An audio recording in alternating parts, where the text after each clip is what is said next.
10 लोकसभा आणि 10 विधानसभांचा दांडगा अनुभव. शह आणि काट शहाचे राजकारण, जनतेच्या प्रश्नांना नेत्यांची उत्तरे, समाजकारण आणि राजकारण, मस्त नेते आणि त्रस्त जनता. काय म्हणतो 5 वर्ष न दिसणाऱ्या नेत्यांबद्दल समाज. एक बार फिर से अपने राजनीतिक प्रतिद्वंदियों पर उछाला जाएगा कीचड़. काय आहेत सर्वसामान्यांच्या समस्या. जनतेचा कौल कुणाला, भाजपचे ना युतीला की काँग्रेस राष्ट्रवादी आघाडीला. शह और मात के इस खेल में किसकी बनेगी बात और कौन रहेगा खाली हाथ. प्रत्येक गाव आणि शहर हमारे आपकी समस्या जानने के लिए महाराष्ट्रातल्या तमाम जनतेचे प्रश्न घेऊन येत आहोत. बघत रहा निवडणूक रणसंग्राम 2019 फक्त विदर्भ न्यूज आणि VCN न्यूज वरती.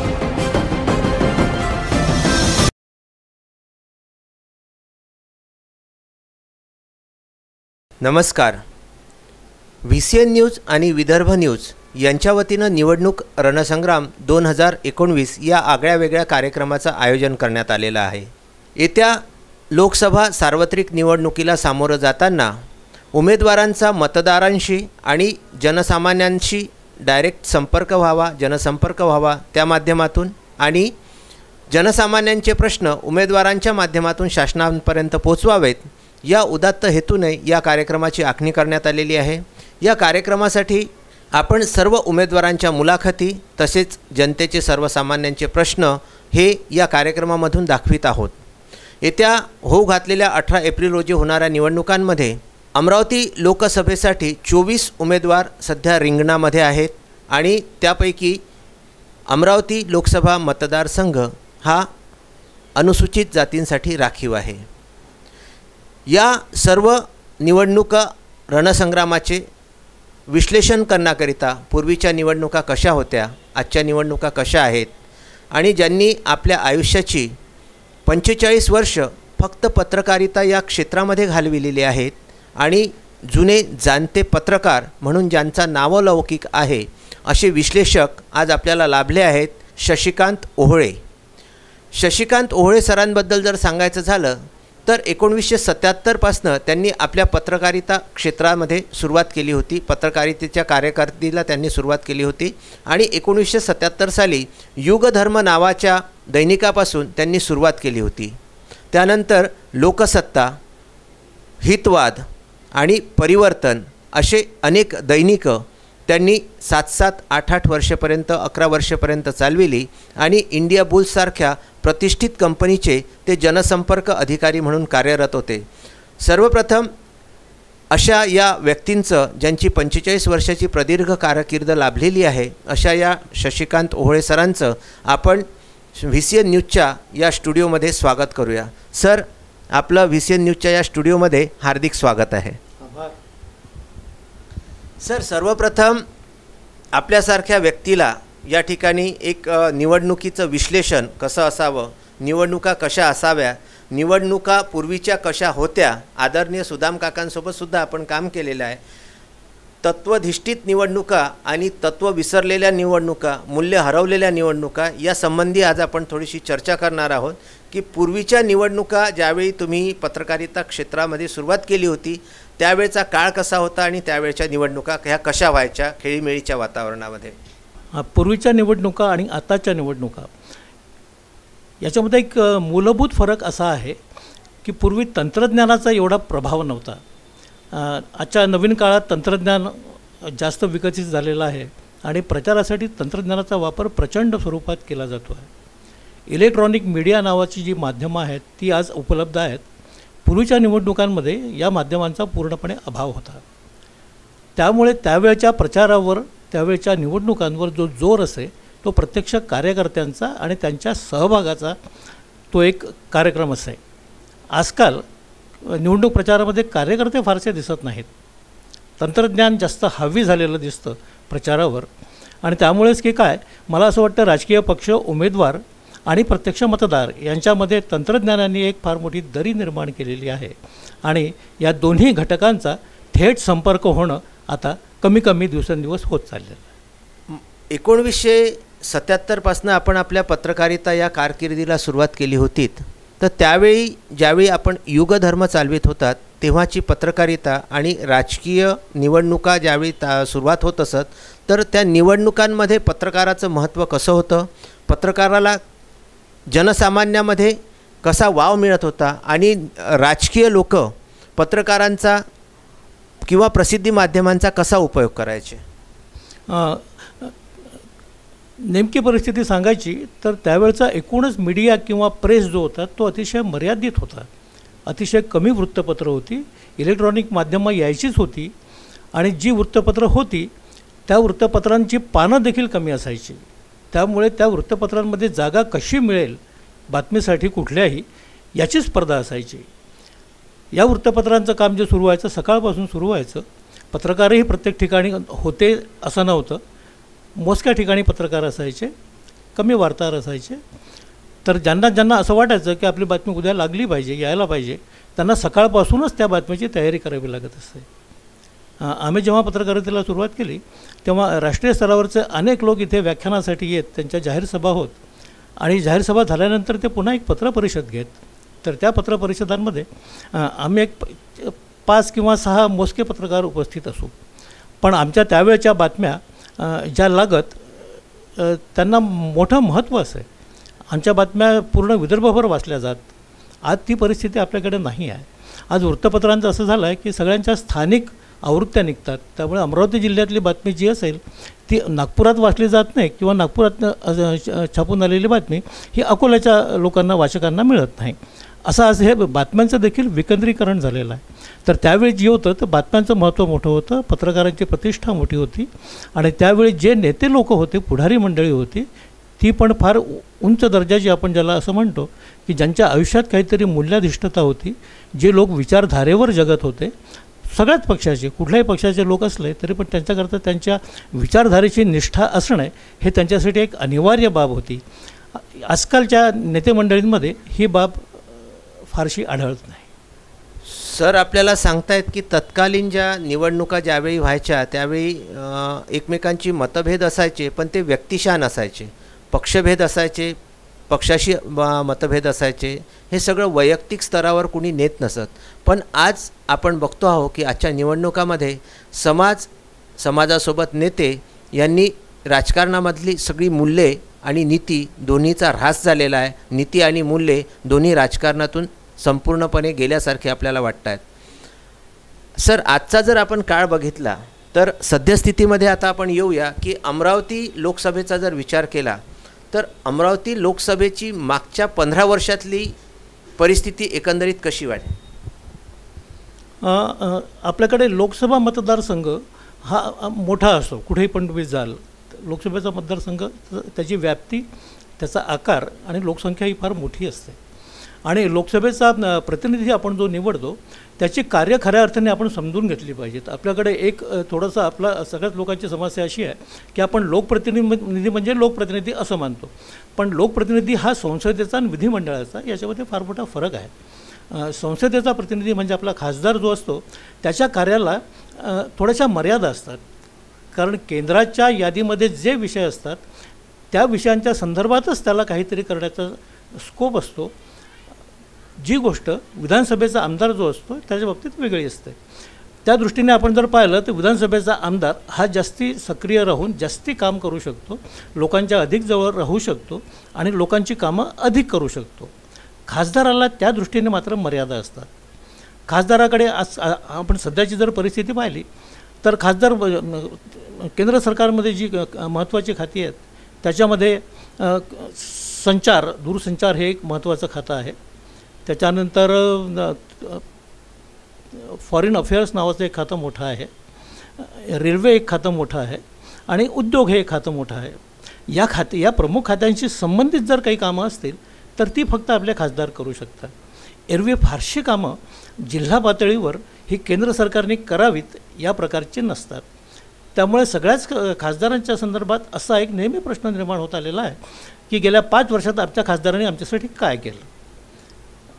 आता खासदार जे काही करू शकतो ते कामं इतके मोठे आहेत की ते प्रत्येक 5 वर्षाच्या कारकिर्दीमध्ये अशी मोठी कामं होणं जवळपास अशक्य असतं.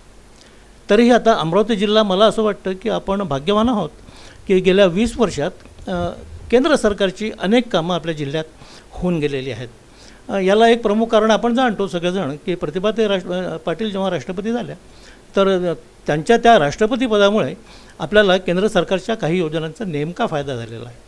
आणि मला एक इथे विशेष करून सांगावंसं वाटतं की त्यांच्याही कारकिर्दीत आपले खासदार आनंदराव अडसूळ जे होते त्यांनी देखील त्या कामांचा व्यवस्थित योग्य तो पाठपुरावा केला आणि आपल्याकडे पुष्कळशी चांगली कामं जी केंद्र सरकारच्या अखत्यारीत येतात ती कामं आपल्याकडे झालेली आहेत. आपण आतापर्यंत साधारणतः किती निवडणुकांना सामोरं गेला आहात? म्हणजे त्याच्यामध्ये लोकसभा, विधानसभा जर एकूण निवडणुका किंवा मध्यावधी ज्या काही लागल्या असतील अशा किती निवडणुकाचं आपण राजकीय विश्लेषण आतापर्यंत केलेलं आहात?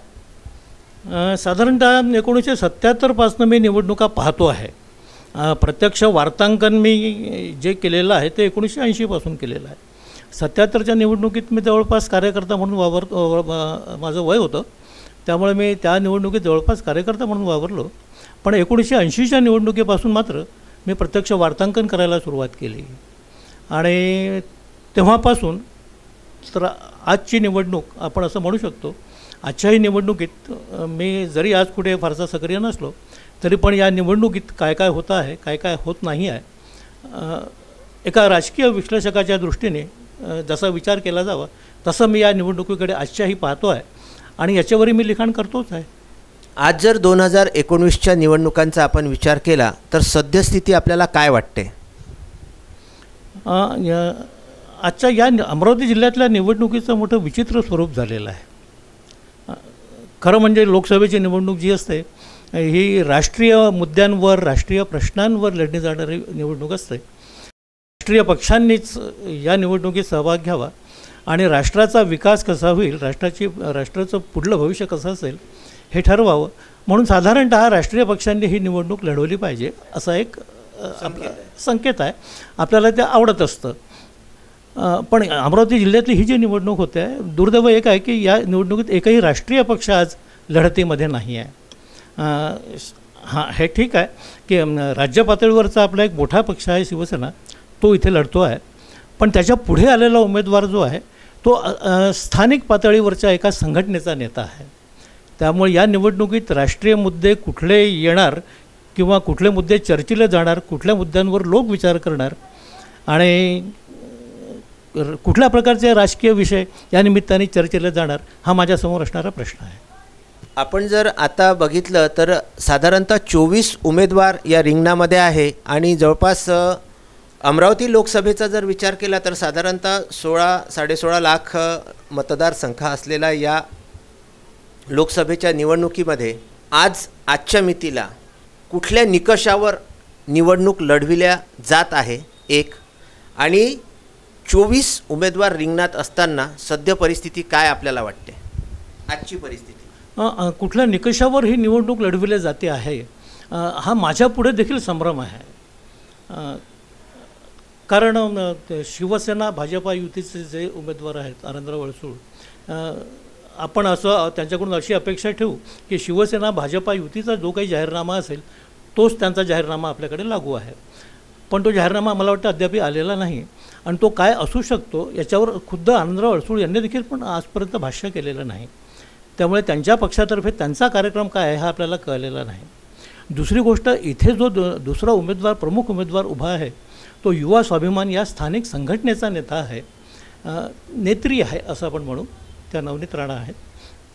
तर नवनीत राणा यांनी देखील अजूनपर्यंत त्या निवडणूक का लढवत आहेत, त्यांच्यापुढे काय कार्यक्रम आहे, जर त्या निवडून आल्यात तर 5 वर्षात त्या काय करणार आहेत याबद्दल त्यांनी देखील अजूनपर्यंत काहीही सुतोवाचक केलेलं नाही. त्यामुळे नक्की अमरावतीची निवडणूक ही कुठल्या कारणांवर, कुठल्या विषयावर लढली जाईल हे अजूनपर्यंत माझ्या दृष्टीने तरी स्पष्ट झालेलं नाही.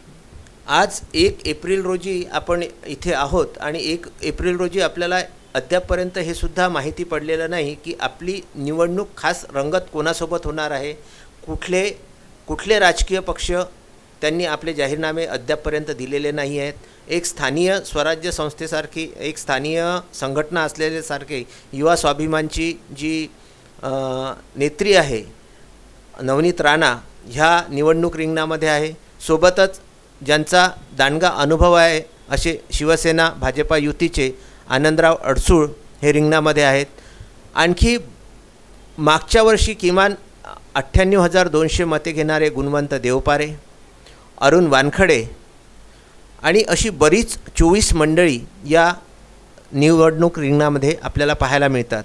तर सध्याच परिस्थितीचा जर विचार केला तर येत्या लोकसभा निवडणुकीमध्ये 2014च्या तुलनेमध्ये किती मतदान होण्याची शक्यता आपण वर्तविली जाऊ शकते आपल्याकडून? तसं म्हटलं तर आपण मागच्या वर्षीचे आकडे घेतले किंवा एक सरासरी आपण आतापर्यंत झालेल्या निवडणुकांची काढली तर 60% आसपास मतदान व्हायला हरकत नाही. तसं मतदान ते 70% व्हायला हवं, पण सध्या उन्हाचा जोर आहे आणि ऐन उन्हाळ्यात या निवडणुका होत आहेत, त्यामुळे त्याचा थोडासा परिणाम या मतदानावर झाल्याशिवाय राहणार नाही. तरी पण 60% वरच हे मतदान राहील असं मला वाटतं. साधारणतः 7 ते 8 लाख मतं पडावीत पेटीमध्ये आपलं मशीनमध्ये, असा एक माझा ठोकळमानाने अंदाज आहे. सुमारे 7 ते 8 लक्ष मतदान व्हावं, EVM मशीनमध्ये 7 ते 8 लाख मते बंद व्हावीत आणि त्यावरच जो आपला उमेदवार आहे त्या 7-8 लाख मतांमधूनच निवडून येणार आहे. अमरावती लोकसभेच्या जनसामान्यांच्या आपण जनचर्चा ऐकता, आपण एक राजकीय विश्लेषक आहात. सर्वसामान्यांच्या समस्या काय आहेत आणि आजपर्यंत ते सोडवण्यामध्ये स्थानीय खासदार किती टक्के यशस्वी राहिलेले आहेत याबद्दल आपण काय सांगाल? याच्यापूर्वी आपण जेव्हा बोलत होतो तेव्हा मी असं म्हटलेलं होतं की खासदारांच्या दृष्टीने किंवा केंद्र सरकारच्या अखत्यारीत असणारे फारसे प्रश्न कोणत्या जिल्ह्यामध्ये फारसे नसतात. आपण त्या मानाने प्रगत आहोत की केंद्र सरकारच्या अखत्यारीत येणाऱ्या अनेक बाबी आपल्याकडे आज उपलब्ध झालेल्या आहेत. काही गोष्टी ज्या आहेत त्या फार मोठ्या आहेत. जसं आपण असं म्हटलं की एखादी IIT अमरावतीला व्हायला पाहिजे किंवा IIM अमरावतीला व्हायला पाहिजे किंवा एम्स अमरावतीमध्ये यायला पाहिजे, या 1-2-3 गोष्टी जर सोडल्या तर मला असं वाटतं की अमरावतीत बऱ्यापैकी केंद्र सरकारच्या संदर्भात असणारा विकास अमरावती जिल्ह्याने साधलेला आहे. मध्यंतरी प्रतिभाताई पाटील राष्ट्रपती असताना आपण एक प्रयत्न आपल्याकडून असाही केलेला होता की अमरावतीमध्ये केंद्रीय विद्यापीठ व्हावं. पण केंद्रीय विद्यापीठाचा तो प्रश्न त्यावेळी चर्चेला खूप गेला, पण तो काही पुढे प्रश्न फारसा चालू शकला नाही. कदाचित काही अडथळे होते, पण ती गोष्ट काही फार पुढे चालली नाही आणि ते केंद्रीय विद्यापीठ होऊ शकणारं आपल्याकडे होऊ शकलेलं नाही. रेल्वेच्या संदर्भात आपल्याकडे मला असं वाटतं की फार बऱ्याच चांगल्या पद्धतीचा विकास आपल्याकडे झालेला आहे. कारण इतक्या वर्षे पूर्वीचा 150 वर्ष जुना असा नरखेड रेल्वे प्रकल्प आपल्याकडे नरसिंहरावच्या काळात मार्गी लागला, ते जेव्हा रामटेकमध्ये खासदार होते तेव्हा. आणि आता तो जो रेल्वे मार्ग आहे तो आता सक्रिय झालेला आहे, अस्तित्वात आलेला आहे. त्याच्यावरून आज गाड्या धावत आहेत. तो एक फार मोठा प्रश्न आपल्याकडे सुटलेला आहे. अमरावती रेल्वे स्टेशन एकेकाळी अशी चर्चा होती की या रेल्वे स्टेशनचं आता कामच उरलेलं नाही, तेव्हा आता इथे हे रेल्वे स्टेशन काढावं आणि इथे मॉल बांधावेत, अशाही सूचना खुद्द अमरावतीकरच त्यावेळी करत होते. पण असं असतं की पायाभूत सुविधा ज्या असतात त्या जेव्हा कुठल्याही देशात कुठल्याही प्रांतात येत असतात तेव्हा त्या पायाभूत सुविधांमध्ये फार मोठा पैसा आणि फार मोठे श्रम ओतले जात असतात. तर एखादी पायाभूत सुविधा एखाद्या ठिकाणची काढून देणे हे विकास प्रक्रियेच्या विरोधातली बाब आहे. तर त्या संदर्भात आपल्याकडे ही गोष्ट फार चांगली झाली की अमरावती रेल्वे स्टेशन उखडून फेकण्याची ज्या लोकांची योजना होती ती योजना असफल झाली आणि प्रतिभाताईंच्या प्रयत्नांनी, आनंदराव अडसूळ यांच्या प्रयत्नांनी अमरावतीचं स्टेशन हे कायम झालं, चांगलं झालं. मॉडेल स्टेशन म्हणून आज ते लौकिकाला आलेलं आहे. आणि मुख्य म्हणजे अमरावतीहून काही ठिकाणी जाण्यासाठी विशेष गाड्या देखील सुरू झालेल्या आहेत. हाच जर क्रम असाच पुढे सुरू राहिला तर मला असं वाटतं की अमरावतीची कनेक्टिव्हिटी ही देशातल्या अनेक राज्यांशी सहजपणे होऊ शकेल. हा एक फार मोठा फायदा गेल्या 10 वर्षाच्या या स्पॅनमध्ये आपण पाहिलेला आहे की रेल्वेच्या संदर्भात अमरावती आज जवळपास मुख्य नकाशावर रेल्वेच्या आलेला आहे आणि ही अशी संधी फार कमी जिल्ह्यांना मिळत असते. त्या मानाने त्या दृष्टीने अमरावतीकर भाग्यवान आहेत असं मी म्हणेन. आज जर आपण पाहतो आहे की हर हर मोदी घर घर मोदी, तर हर हर मोदी घर घर मोदी ही जी संकल्पना सध्या आहे याचा अमरावतीच्या मतदारांवरती कितपत प्रभाव राहील आणि कितपत हे मतदान यशस्वीपणे भाजपाला होईल की नाही याबद्दल आपलं काय मत आहे? एक बघा की 2014 साली जी मोदी लहर होती ती आज मला तरी दिसत नाही. आपण जेव्हा लोकांशी बोलतो तर मोदी पाहिजे असं म्हणतात, पण मोदी हा जो एक असा उच्चरवाने लोक घोषणा देत होते ती दिसत नाही आहे. पण तरीही मोदी हे आजच्या निवडणुकीच्या केंद्रस्थानी आहेत हे आपल्याला विसरता कामा नये. मोदी तिथे निश्चितपणे आहेत. मतदान हे मोदींना चांगलं होणार आहे यात देखील काहीच शंका नाही. त्यामुळे भाजपा शिवसेना युती या निवडणुकीत मला असं वाटतं की चांगली मतं घेईल. आता त्यांना जो विरोध करण्यासाठी आपल्याकडे आता एकूण 23 उमेदवार उरतात, तर त्यांच्याशी स्पर्धा करण्यासाठी कुठला उमेदवार पुढे येतो, मला वाटतं स्पर्धा सध्या या 23 उमेदवारांमध्ये दुसरं स्थान किंवा पहिलं स्थान घेण्यासाठी आहे. या स्पर्धेमध्ये येणारे जे उमेदवार आहेत तर आपल्याकडे जी चर्चा साधारणपणे आहे ती युवा स्वाभिमानच्या नवनीत राणा यांची चर्चा आपल्याकडे जास्त आहे. त्यानंतर गुणवंत देवपारे हे वंचित बहुजन आघाडीचे उमेदवार आज झालेले आहेत. त्यांनी 2014मध्ये निवडणूक लढवली होती, त्यांनीही चांगली मतं घेतलेली होती. त्यामुळे ते देखील एक प्रभावशाली उमेदवार या निवडणुकीत आहेत. शिवाय बसपाचे अरुण वानखडे त्यांचंही स्वतःचं एक कार्यक्षेत्र आहे. अचलपूरमध्ये त्यांनी नगराध्यक्ष म्हणून काम केलेलं आहे आणि बसपाचं एक मोठं काडर आहे. बसपावर विश्वास ठेवणारा एक वर्ग आपल्याकडे आजही आहे. त्यामुळे ते देखील एक उमेदवार चांगले आहेत. आता प्रचारामध्ये हे तीन उमेदवार कशा प्रकारे आघाडी घेतात आणि लोकांशी कितपत संपर्क साधू शकतात, लोकांना कितपत विश्वासात घेऊ शकतात आणि त्यांचा जो कुठला अजेंडा असेल तो त्यांना पटवून देण्यात किती यशस्वी होतात याच्यावर मला असं वाटतं की अडसुळांच्या स्पर्धेत कोण येईल हे ठरेल.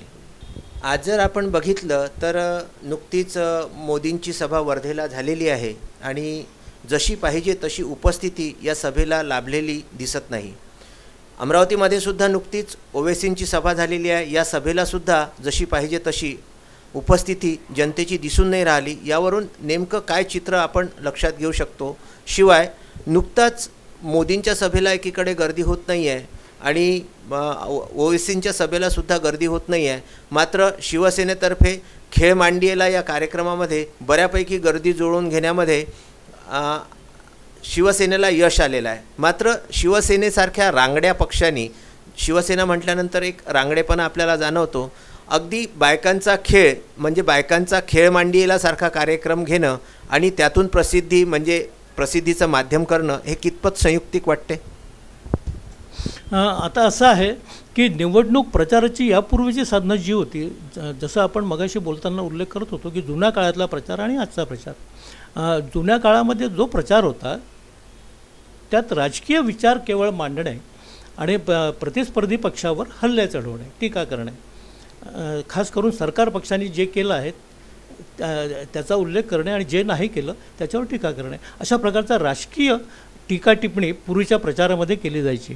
आजकालचा प्रचार जो झालेला आहे, मी याच्यापूर्वी सांगितल्याप्रमाणे तंत्रज्ञानाधिष्ठित प्रचार जास्ती आहे आणि हे तंत्रज्ञान जे आहे हे नुसतं आता माहिती देणं एवढंच राहिलेलं नाही आहे, तर या तंत्रज्ञानाचा अधिकाधिक जोर जो आहे तो मनोरंजनावर आहे. लोक आजकाल राजकीय विचार ऐकण्यासाठी जातात का असं जर कोणाला आपण विचारलं तर कदाचित निराशाजनक उत्तर येऊ शकेल. पण जर एखादा राजकीय विचार एखाद्या मनोरंजनाच्या कार्यक्रमाच्या माध्यमातून मी लोकांपर्यंत पोचवतो असं म्हटलं तर कदाचित अशा कार्यक्रमाला गर्दी जास्त होऊ शकेल. त्यामुळेच आजकालच्या राजकीय कार्यक्रमांमध्ये आपण अनेक ठिकाणी असं पाहतो की राजकीय सभा जरी असली तरी पण त्या ठिकाणी एक सुरुवातीला थोडंसं गाण्याचा कार्यक्रम, संगीताची मेजवानी, अशा प्रकारचे आपण ज्याला सुगम संगीत वगैरे म्हणतो अशा प्रकारचे प्रकार आजकाल केले जातात. त्यामुळे लोक येतात आणि खिळून राहतात असा एक अनुभव आमच्या राजकीय कार्यकर्त्यांचा आहे. त्यामुळे राजकारण, मनोरंजन यांची आता ही सांगड घातलेली दिसते आणि मनोरंजनाच्या भरोशावर राजकारण करायचं आणि मग नंतर राजकारणाचं मनोरंजन व्हायचं अशी ही काहीतरी एक प्रक्रिया चालली आहे की काय असं मला वाटायला लागतं. अमरावती लोकसभेच्या बाबतीत जर विचार केला तर म्हणजे आतापर्यंत येत्या 10 वर्षांमध्ये राणांकडून अनेक वेगवेगळ्या प्रकारचे हिरो, त्यांची ती गोविंदाची दहीहंडी, ती दहीहंडी फोडणे आणि मग त्यातून जनसामान्यांपर्यंत आपला संदेश पोहोचवणे, हे कार्य फक्त राणा दंपतीकडूनच आजपर्यंत केल्या गेलेलं आहे. पण पहिल्यांदाच आडसुळांनी असा अभिनव प्रयोग केलेला आहे, त्याबद्दल आपण काय सांगाल? नाही, मी सांगितलं ना, ही माध्यम आहेत. आता त्यातलं माध्यम तुम्ही कोणतं वापरता हा एक भाग असतो. आता राणांसारखे जे लोक आहेत की जे पठडीतल्या राजकारणी नाहीत किंवा ज्यांना कुठलीही राजकीय परंपरा नाही, असे जे लोक आहेत, त्यांच्यापुढे एक लक्ष असं असतं की मार्केटिंगचा जो फंडा असतो, तो मार्केटिंगचा फंडा वापरायचा आणि आपली छवी, आपले विचार लोकांपर्यंत पोचवायचे. तर राणांचा जोर मला असं वाटतं की त्या नव्या मार्केटिंगच्या तंत्रज्ञानावर जास्ती आहे आणि त्यानुसारच त्यांच्या सगळ्या कार्यक्रमाची आखणी असते. पण एक गोष्ट त्यांच्या बाबतीत आपण स्पष्टपणे कबूल केली पाहिजे की ते एक चांगल्यापैकी इव्हेंट मॅनेजर आहे. ते कुठलाही कार्यक्रम करतील तर तो इव्हेंट कसा सुंदर करता येईल, आकर्षक कसा करता येईल, रंगवता कसा येईल, लोकांचं आकर्षण या कार्यक्रमाप्रती कसं वाढवता येईल, हे त्यांच्या प्रत्येक कार्यक्रमातून आपल्याला दिसून येतं. दुसरी एक राणा किंवा युवा स्वाभिमान यांची एक दुसरी ॲसेट आहे, जिला आपण असं म्हणू की एक आकर्षण केंद्र आहे. ते आकर्षण केंद्र आहे नवनीत राणा. नवनीत राणा या माजी अभिनेत्री आहेत. त्यांना ते एक ग्लॅमर आहे आणि त्यांनी ते जपलेलं आहे. त्यांच्यामध्ये ते आहेत. जिथे कुठे नवनीत राणा असतील तिथे त्यांना पाहण्यासाठी गर्दी होते, लोक येतात. दुसरं म्हणजे जर आपण राणा दाम्पत्यांनी गेल्या 5 वर्षात काय केलं आहे असं जर आपण एक विचार करून पाहिला तर आपल्या अजून एक गोष्ट लक्षात ठेवावी लागेल की नवनीत राणा मागल्या निवडणुकीत राष्ट्रवादी काँग्रेसच्या उमेदवार होत्या. त्यानंतर त्या पराभूत झाल्या. पण पराभवानंतर देखील नवनीत राणा यांनी आपला संपर्क कायम ठेवलेला. आज अमरावतीमध्ये जी काही त्यांच्या नावाची चर्चा आहे त्याचं खरं कारण हे आहे की त्यांचा जनसंपर्क. गेल्या मला असं वाटतं जानेवारी-फेब्रुवारी महिन्यात मकर संक्रांतीच्या निमित्ताने त्यांनी जे हळदी कुंकाचे मेळावे ठिकठिकाणी घेतले, त्यातून त्या महिला वर्गांचं आकर्षण बिंदू ठरले आहेत आणि महिलांमध्ये नवनीत राणा या बऱ्यापैकी ओळखल्या जात आहेत. हे त्यांचं यशच आपल्याला म्हणावं लागेल. राणांनी एकीकडे राष्ट्रीय पक्ष असलेल्या पक्षाची उमेदवारी न घेता स्वतःचा राज्यस्तरावरच्या पक्षाची उमेदवारी जाहीर करून आणि त्या अनुषंगाने स्वतः निवडणुकीमध्ये पदार्पण करण्याचा प्रयत्न केला. परंतु त्यांचं जे TV चिन्ह हे दुसऱ्यांना मिळालं आणि त्यामध्येच आज बऱ्यापैकी का होईना त्यांना एक चांगली चपराक बसली आहे असं मला वाटतं. त्याबद्दल आपण काय सांगाल? आणि चपराक बसल्या वगैरे असं आपण म्हणू नये, पण त्यांच्याकरता तो एक मोठा सेटबॅक मात्र निश्चित आहे. आपण त्याला असं म्हणतो की एखादी कृती घडल्यामुळे माणसाला 4 पावलं मागे हटणं आवश्यक ठरतं. तशातला हा प्रकार आहे. ते स्वतः युवा स्वाभिमानच्या दूरदर्शन या चिन्हावर अपक्ष आमदार म्हणून कार्यरत आहेत. तेव्हापासून त्यांचं दूरदर्शन हे चिन्ह अतिशय प्रिय चिन्ह आहे आणि लोकप्रिय देखील आहे. तर आपल्या युवा स्वाभिमान या संघटनेचं तेच चिन्ह निवडणूक आयोगात रजिस्टर करावं आणि तेच नंतर आपल्याला सगळ्या निवडणुकांमध्ये वापरता यावं असा काहीसा त्यांचा प्रयत्न होता. पण तो काही यशस्वी झालेला दिसत नाही. मला असं वाटतं त्यांच्याकडून एक स्ट्रॅटेजिक चूक, धोरणात्मक चूक ही झालेली आहे की त्यांनी TV आणि दूरदर्शन या आपल्या चिन्हाचा गेले 5 वर्ष सातत्याने आपल्या सगळ्या कार्यक्रमांमध्ये वापर केलेला आहे आणि त्याच्यावर ते विसंबून राहिले आहेत. कदाचित या बाबतीत त्यांचा आत्मविश्वास थोडासा जास्त होता की आपलं चिन्ह निवडणूक चिन्ह हे दूरदर्शन आहे आणि येत्या निवडणुकीत देखील आपल्याला तेच चिन्ह सहजपणे मिळू शकेल असं काहीतरी त्यांचं चुकीचं एक गृहीतक त्यांनी धरलं आणि दूरदर्शन या चिन्हाचा सातत्याने प्रचार केला. हे चिन्ह आपल्याला मिळू शकेल किंवा नाही असा विचार त्यांनी कधी केलेला दिसत नाही. मला असं वाटतं की ते त्यांचा आत्मविश्वास एवढा मोठा होता, हेच चिन्ह आपल्याला मिळणार आहे म्हणून त्यांनी या चिन्हाचा प्रचंड वापर केला, पुरेपूर वापर केला, प्रचार केला आणि आता ऐनवेळी मात्र त्यांना हे चिन्ह मिळालेलं नाही. त्यामुळे 5 वर्ष त्यांनी हे चिन्ह लोकप्रिय करण्यासाठी जी काही मेहनत घेतलेली आहे, जे काही श्रम घेतलेले आहे, जो काही आर्थिक भाग त्यांना सहन करावा लागलेला आहे, हे सगळं त्यांचं मला असं वाटतं की त्या बाबतीत त्यांना फार मोठा हा कुठाराघातच एक असा मानावा लागेल. एखादं चिन्ह आपण ठरवावं आणि ते आपल्याला मिळू नये आणि त्याकरता आपण पूर्ण तयारी करून ठेवावी.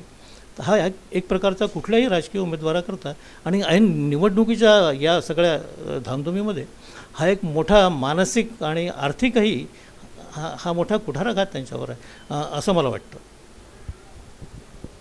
आणि ज्यांना दूरदर्शन किंवा टी व्ही हे चिन्ह मिळालेलं आहे असे संजय हिरामनजी आठवले यांना जे राष्ट्रीय बहुजन महासंघाचा राष्ट्रीय बहुजन पार्टीचे अधिकृत उमेदवार म्हणून निवडणूक रिंगणामध्ये आहेत आणि त्यांचं चिन्ह टी व्ही आहे, तर त्यांना त्याचा कितपत फायदा होईल? राणांच्या टी व्हीवरती किती लोक जातील आणि त्यांना कितपत त्याचा फायदा होईल? हे बघा, दूरदर्शन हे जे चिन्ह राणांनी घेतलं याला पण एक पृष्ठभूमी आहे. राणा अशा काळात राजकीय क्षेत्रात आलेले आहेत की ज्या काळात दूरदर्शन हा घरोघरी पोचलेला आहे आणि दूरदर्शनशिवाय आपल्या सर्वांचं आयुष्य हे जवळपास अपूर्ण आहे. हा काळ जेव्हा आला त्या काळामध्ये राणा यांनी राजकारणाच्या क्षेत्रात प्रवेश घेतलेला आहे. त्यामुळे दूरदर्शन ही जी वस्तू आहे हीच मुळात एक अविभाज्य अंग बनलेली आहे तुमच्या माझ्या सार्वजनिक जीवनामध्ये किंवा कौटुंबिक जीवनामध्ये. तर दूरदर्शन हे एक अतिशय महत्त्वाचं चिन्ह आहे. राणांनी ते जे स्वीकारलं ते अतिशय जाणीवपूर्वक स्वीकारलेलं होतं आणि त्याचा प्रचार केलेला होता. त्यांच्या स्वतःच्या बंजारा मतदारसंघात दूरदर्शन हे चिन्ह चांगलं गाजलं, ते निवडूनही आले. त्यानंतर नवनीत राणांनी स्वतः गेली 5 वर्ष पूर्ण लोकसभा मतदारसंघामध्ये दूरदर्शन हे चिन्ह घेऊन त्या वावरल्या, या चिन्हाचा प्रचार केला. त्यामुळे दूरदर्शन हे चिन्ह जे आहे हे मला असं वाटतं की गावोगावी खेडोपाडी लोकांच्या जवळपास ओठांवर आहे आणि एक अतिशय लोकप्रिय आणि प्रतिष्ठित चिन्ह म्हणून या चिन्हाला मान्यता मिळालेली आहे. आज ते राणांकडे मिळालेलं नाही, पण तरी या सगळ्या प्रचाराचा फायदा, आपसूक फायदा हा संजय आठवले यांना होणार आहे. मला आश्चर्य वाटणार नाही संजय आठवलेंना जर या चिन्हाच्या भरोशावर 30-40 हजार मतं मिळणार असतील तर. एक विधान आपण केलं की संजय आठवले यांना नुसत्या चिन्हाच्या भरोशावरती 40-50 हजार मतांची म्हणजे मतेसुद्धा ते पार करू शकत असतील तर काय होईल या निवडणुकीचं? आता कसं आहे की 40-50 हजार हा आपण सांगितलेला आकडा जो आहे याचा सांगण्याचा माझा उद्देश असा आहे की साधारणतः शिक्के मारणाऱ्यांची किंवा बटणं दाबणाऱ्यांची एक मानसिकता असते. दूरदर्शन हे चिन्ह ज्या ज्या क्षेत्रांमध्ये प्रसिद्ध आहे त्या ठिकाणी ते चिन्ह चालणार आहे. त्यामुळे ते मला असं वाटतं की त्याची संख्या किती होते ही आपण मोजण्यापेक्षा ते प्रत्येक बूथवर चालेल या प्रकारचं चिन्ह, त्याचं ते महत्त्व जे आहे आणि जो प्रचार राणांनी केलेला आहे त्याच्यावर मला असं वाटतं की ते चिन्ह जवळपास प्रत्येक बूथवर चालेल आणि प्रत्येक बूथवर चालणारं चिन्ह जे असतं त्याची संख्या ही हजारोंनीच पोहोचते. तर त्या दृष्टीने मी हा एक थोडासा जिमिकचा आकडा एक असा मी समोर टाकलेला आहे. तो तेवढाच होईल असं नाही, पण ते चिन्ह प्रत्येक बूथवर चालेल ही गोष्ट मात्र निश्चित आहे. संजय आठवले त्याच्याशिवाय ही तर संजय आठवलेंना मिळणारी मतं जी आहेत ही केवळ चिन्हाची मतं आणि आपसूक मिळणारी मतं असणार आहेत. याच्याशिवाय संजय आठवले त्यांची प्रचार यंत्रणा कशी उभारतात, ते त्यांच्या निवडणुकीचं स्वरूप काय आहे, त्यांचा जो पक्ष आहे त्या पक्षाची त्यांना किती मदत आहे, या सगळ्या गोष्टींवर संजय आठवलेंना एकूण किती मतं मिळतील आणि या निवडणुकीत ते किती निर्णायक ठरू शकतील याचा निर्णय त्या सगळ्या गोष्टींवर अवलंबून आहे. राजकीय विश्लेषण करताना असे अनेक प्रश्न, जनतेचे प्रश्न, उमेदवारांचे प्रश्न, राजकीय समस्या, स्थानीय समस्या असा उहापोह आपण अशा प्रत्येक भागांमध्ये करणार आहोत. आजचा हा भाग आपण शशिकांत ओहोळे यांच्या माध्यमातून हे राजकीय विश्लेषण ऐकलत. पुढील भागामध्ये पुनश्च आपण उद्या होणाऱ्या म्हणजे 4 दिवसानंतर होणारी जी परिस्थिती या अमरावती लोकसभा मतदारसंघाची पाहणार आहोत. त्याच्यामध्ये आणखी आपण हा उहापोह करणार आहोत. GTPL सेटअप बॉक्स नंबर 72 आणि UCN सेटअप बॉक्स नंबर 81 वरती दररोज बघत रहा निवडणूक रणसंग्राम 2019. आणि शशिकांत ओहोळे यांनी आज VCN न्यूजसाठी जो आपला अमूल्य वेळ काढला, एक राजकीय विश्लेषणात्मक त्यांनी जो अर्धा तासाचा आपला अमूल्य वेळ यासाठी दिला, त्यासाठी VCN न्यूजच्या वतीनं आम्ही त्यांचे हार्दिक आभार मानतो. नमस्कार.